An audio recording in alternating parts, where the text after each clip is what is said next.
Takes a Dollar is a fundraiser that's based off the idea that if everyone in Nanaimo just gave $1, we could raise almost $100,000 for local charities. We were just sitting one night discussing our lives and how fortunate we were to be able to go off to university, because we know a lot of people don't have that opportunity.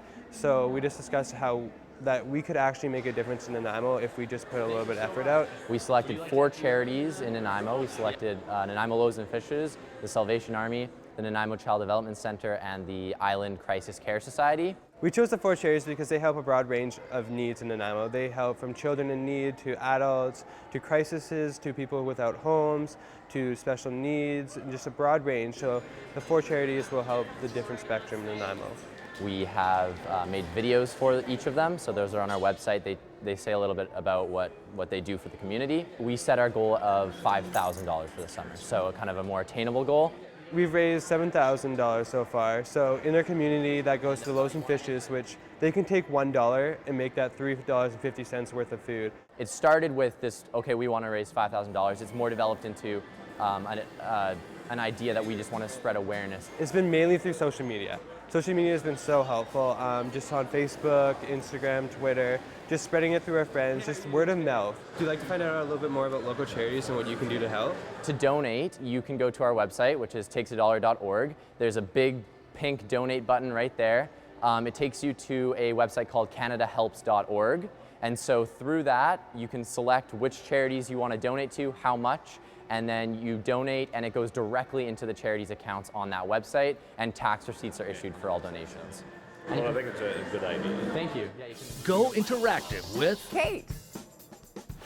Stock the Lockers, an annual campaign, the 6th annual, to give students going back to school in School District 68 the supplies and support they need so there is no barrier to learning as they embark on a brand new school year. It's the 6th annual goal this year, raising $50,000. Crystal Dennison is the new executive director for the Nanaimo Ladysmith Schools Foundation, and we are here literally today stocking a locker. Great, thanks, Yeah. Kate. So what is, you're new to the position. That's correct. Yeah, I started in January. What are you finding? I mean, you're a citizen in the community. You're very active in the community prior to taking this position. So you've known about the campaign. What have you learned about the need now that you're sort of on the inside of it? Well, I think I've always known that this community has a higher need for supporting young people, but I think what was a bit surprising to me is just how much it's spread out across the entire community. There's definitely pockets where there's more need required, but we receive requests from students or from schools from Ladysmith all the way to the north end. So I think there's poverty affecting students across this entire community. So I think that was the big surprise for me, and just how deep that poverty runs. And sometimes it's a situation, someone moving here from a different province just at the new school year. Sometimes there's been a tragedy in the family. Absolutely. It's anything and everything. And we are now quite literally stocking a locker, but it's about more than just school supplies. Absolutely, yeah. The Student Support Fund is a fund that was set up by the foundation to support students in absolutely receiving school supplies, but also running shoes and food programs. We are also able to pay for eyewear and medical or hearing aids sometimes. We've had field trip requests, students that are unable to attend alongside their peers just to financial constraints from the family. So we're able to step in. This year we were really privileged to be able to receive an extra donation to support. We had 18 graduates that were able to have their student fees or their graduation fees covered by a community donor. So those types of things also are supported through this program. So the Stock the Lockers is our annual campaign, and the funding does school supplies as well as all those other student supports that we were talking about. Do you think people underestimate the importance and the impact that something like having a proper pair of shoes for gym class can make in a student's life? You know, I'd like to think that people are kind and generous in that, but I don't think, there's a lot of people that just don't really consider that because their children aren't affected, or maybe they hear through friends that, that there are students that are out there that need the support, but it can make a huge difference. We have stories of, this year we had a student who needed a physics workbook, and I thought, if you're gonna have a grade 12 student wanting to study physics, let's get him what he needs, and it shouldn't be a barrier. It's, you know, it's really sad to think that there's students that just don't have those basic needs of a pair of running shoes so that they can play on their school team, or travel, you know, the travel costs of some of these athletic teams. You know, it's a barrier for a lot of families, and we don't like to see any student going sitting on the sidelines because they're unable to participate because of financial reasons. There's a lot of, I would imagine, a lot of shame maybe or embarrassment attached. As a parent, if I can't provide for my children, I take it very, very personally, and it's something that I don't want to stand up and say I failed. Yeah, I totally understand that, and I think that's why the foundation's work is so important. We do it very quietly within the schools. We rely on the school staff, so principals and counselors, to work closely with the families, and so we always encourage, I receive phone calls here, we always encourage families that have a need to contact their school principal or the secretary or a teacher that they can trust, and just let them know their situation. They don't have to get into detail. It's nobody's business what the situations are, just that they need some support, and that's why we're here, and that's why we're rallying the community behind the foundation so that those funds are available to support the families. The last thing we ever want is a child or a family to feel ashamed because they're faced with need. It's just not okay. These children deserve to have their basic needs met, whether it's food or running shoes or whatever it is. It's yeah. It's heartbreaking to see little kids who aren't getting the basics just to be on par with what is normal. Yeah. How can people help? People can donate. We're very, very fortunate to be working with Staples. We have Staples North End and the Brooks Landing location are able to take donations on site.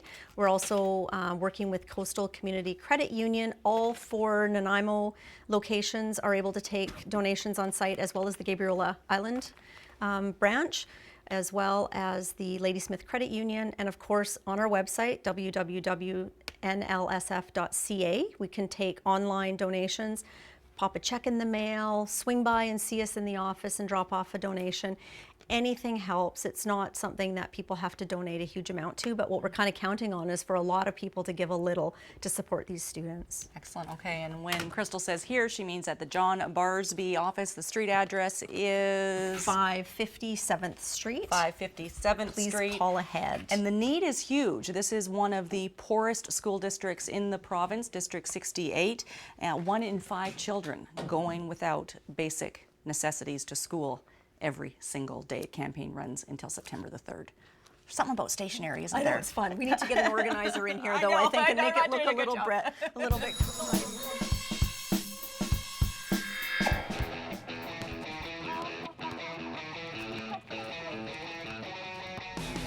September 18th and 19th, we're doing the YPN All Sport Challenge.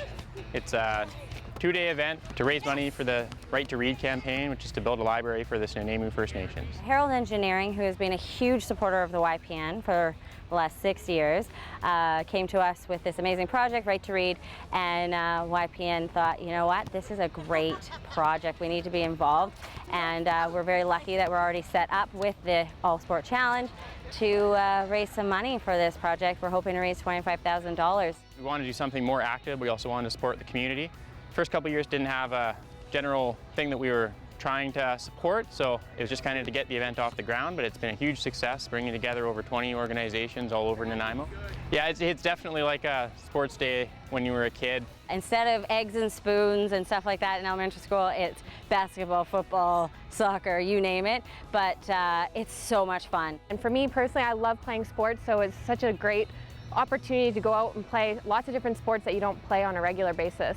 You don't have to be under 40. There's plenty of people that are older, and that's why we have a fun and a competitive division. So for people that just want to come out and have a fun day pretending to be a kid in elementary school again, we have that ability, and you don't even have to be on a team. You can register as an individual and still be part of it. There's a team atmosphere and everybody's there to have a good time, and the party afterwards, lots of fun to get together with people that you've played against during the day. Not only is it a great event in supporting our community, it's a great thing to build a library and help a group of people learn to read and have that sort of a resource available to them, but it's just great in that it brings so many different organizations together. It gives you the chance to meet people that you might never have met around the community, and really just helps to build a better Nanaimo. Look at that. We'd love to have as many people out as possible. We're there to raise some money and have a good time, so please do join us. You can check out more about the All Sport Challenge at www.ypnanaimo.com.